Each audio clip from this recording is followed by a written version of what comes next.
Red flags when it comes to dating, part one. Number one, how do they treat their parents? Have they not spoken to them for years? Do they have some kind of a strange relationship? Do they swear at their parents when they're around them? Do they have no respect?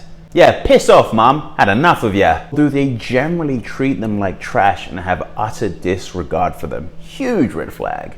Number two, behavioral changes. If they're completely different around you as opposed to their friends and people that they generally network with on a weekly basis. You essentially don't know who you're really dealing with because they have multiple different personalities depending on who they're with. Number three, when things don't go as planned. Do they go crazy? Do they flip the table over? Do they let it completely ruin their day? Or do they get a little bit upset and then they're able to move on? Maybe they drop their smoothie. Damn it! And it makes them go completely off the rails. But if they get super angry and aggressive towards you, if they do something as simple as that, how could they be around your kids? How could they be around your family? Could you imagine if your dad is 5 minutes late to picking you two up to go to a family dinner and your man goes completely crazy? Hey Fred, you're late.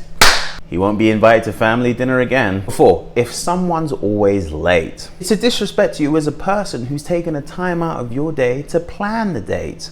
We're all adults, okay? If you can show up on time to work, you can sure as hell show up on time on a date. And if being on time isn't something that's natural to you, you can always make very small changes in your life just to be considerate of someone else's time. Rana Khan, a registered psychotherapist based out in Toronto, said, laziness, not being motivated, and avoidance are the real culprit of anyone consistently being late. Take that into consideration if you're dating someone who seems to have that issue with you.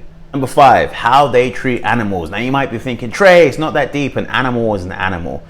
But we as human beings naturally gravitate to pets like cats and dogs and fish. So if you see a stray dog running along the street, does your date care? Do they shout something across the road to protect it? Come here, boy. Come here, boy. Or do they do this? Go on, piss off, you flea bag. Get out of here. If you turn around and say something like, oh, my cat died, and they turn around and say, well, at least it's not a kid or something, right? Run.